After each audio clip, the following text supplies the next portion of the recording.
দক্ষিণ কামৰূপৰ পলাবাৰী সমষ্টিৰ অন্তৰ্গত হানপাৰা হাৰোপাৰা হাইস্কুলত আজি শিক্ষক তথা কৰ্মচাৰীবৃন্দৰ তৰফৰ পৰা এইবেলি প্ৰৱেশিকা পৰীক্ষাত শিক্ষাৰ্থীয়ে ডিষ্টিংশ্যন ষ্টাৰ লেটাৰ মাৰ্কসহ প্ৰথম বিভাগত উত্তীৰ্ণ ৩৮ গৰাকী ছাত্ৰ-ছাত্ৰীক সম্বৰ্ধনা জনোৱা হয়। সম্বৰ্ধনা হিচাপে প্ৰতিগৰাকী ছাত্ৰ-ছাত্ৰীক বিদ্যালয়ৰ তৰফৰ পৰা গামোচা, এটি কলম, এখনি সম্বৰ্ধনা পত্ৰ প্ৰদান কৰা হয়। এইবেলি উক্ত বিদ্যালয়ত এজন ছাত্ৰৰ ডিষ্টিংশ্যন ৫ গৰাকীয়ে ষ্টাৰ আনহাতে লেটাৰসহ ৩৮ গৰাকীয়ে প্ৰথম বিভাগত উত্তীৰ্ণ হয়। দ্বিতীয় বিভাগত ৫৫ জন আৰু তৃতীয় বিভাগত ৪ জন সৰ্বমুঠ ৯৪.২% উত্তীৰ্ণ হ'বলৈ সক্ষম হয়। সম্বৰ্ধনা সভা অনুষ্ঠানটিত বিশিষ্ট ব্যক্তি হিচাপে সভা মাধ্যমৰ বিশিষ্ট সংবাদকৰ্মী বিমল শৰ্মাদেৱ উপস্থিত থাকে। উপস্থিত থাকি বিমল শৰ্মাদেৱে সাৰুৱা ভাষণ ৰাখে। ইয়াৰ লগতে বিদ্যালয় পৰিচালনা সমিতিৰ সভাপতি আনন্দৰাম দাস উপস্থিত থকাৰ লগতে সভাৰ সভাপতি তথা প্ৰধান শিক্ষক অমৰেন্দ্ৰ দাস, শিক্ষক শিক্ষয়িত্ৰী তথা ছাত্ৰ-ছাত্ৰীসকল উপস্থিত থাকে।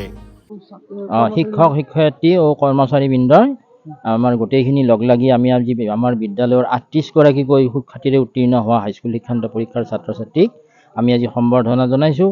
আমাৰ ইয়াৰে এগৰাকী ছাত্ৰই ডিষ্টিংশ্যন পাইছে, পলাশ ৰঞ্জন কলিতা।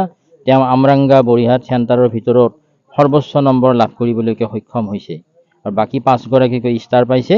বাকীখিনি প্ৰথম বিভাগত দুটা ছাবজেক্টত লেটাৰ পাইছে, কোনোবাই এটাত পাইছে আৰু বাকী ১৫ গৰাকীয়ে লেটাৰ নোহোৱাকৈ প্ৰথম বিভাগত উত্তীৰ্ণ হৈছে। সেই আটাইখিনি ছাত্ৰ ছাত্ৰীকে আমি বিদ্যালয়ৰ তৰফৰ পৰা আমি সম্বৰ্ধনা জনাইছোঁ। ছাত্ৰ ছাত্ৰীসকলক ভৱিষ্যতে যাতে আকৌ তেওঁলোকৰ ধাৰাটো অক্ষুণ্ণ ৰাখিব পাৰে সেইটোৱেই পৰামৰ্শ দিছোঁ, যাতে কোনোদিনে পিছুৱাই আহিব লগা নহয় সেইটো পৰামৰ্শ দিছোঁ। তেওঁলোকে ভালদৰে আগুৱাই যাওক, পঢ়ি শুনি এজন সুনাগৰিক হিচাপে তেওঁলোকে যদি গঢ় ল'ব পাৰে তাৰ কাৰণে তেওঁলোকক পৰামৰ্শ দিয়া হৈছে।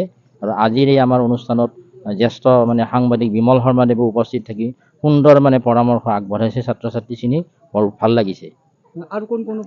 আৰু আমাৰ স্কুলৰ পৰিচালনা কমিটিৰ সভাপতি আনন্দৰাম দাসদেৱ আছে, লগতে নৰ্থ ইষ্ট ফাউণ্ডেশ্যন ডেভেলপমেণ্টৰ সম্পাদক ধৰ্মেন্দ্ৰ কলিতা আছে, লগতে নৱ শৰ্মা সাংবাদিক উপস্থিত আছে আৰু জিতুমণি দাসো আছে। গতিকে গোটেইখিনিয়ে ল'ৰা ছোৱালীখিনিক ভালকৈ পঢ়াৰ কাৰণে আগবাঢ়ি যোৱাৰ কাৰণে পৰামৰ্শ দিছে, সেইটো ভাল লাগিছে।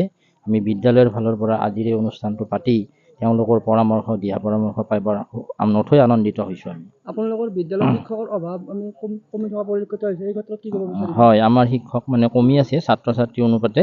আমাৰ দুগৰাকী বিজ্ঞান শিক্ষকৰ পদ বৰ্তমানে খালী আছে, আজি প্ৰায় ৬-৭ বছৰ হ'ল। আৰু বাকী আৰ্টছৰো কলা শিক্ষকৰো 2জন পদ খালী আছে। সেই শিক্ষকখিনি দিয়ে পূৰণ হ'লে আমাৰ আৰু বেছি ভাল হয়। নহ'লে এদিন এখন যদি কোনোবা ছুটি ল'ব লগা হয় তেতিয়া আমাৰ স্কুল পৰিচালনাত অলপ অসুবিধাজনক হয়। তাৰ মাজেদিও আমি কষ্ট কৰি স্কুলখন চলাই আছোঁ। চৰকাৰলৈ আপোনালোকে কি আহ্বান জনাব বিচাৰিছে? চৰকাৰে আমি অক্টোবৰ মাহত শিক্ষক নিযুক্তি দিব বুলি কৈছে। গতিকে আমি আশা ৰাখিছোঁ যাতে তাতে আমাৰ দুগৰাকী হ'লেও আমি পাম বুলি ভাবিছোঁ। আৰু কি কৰে চৰকাৰে আৰু সেইটো সুদৃষ্টি দিলে ভাল হয়। পলাবাৰীৰ পৰা Jitumoni Sarma report, news any 365। Stay informed, stay ahead. News Any 365.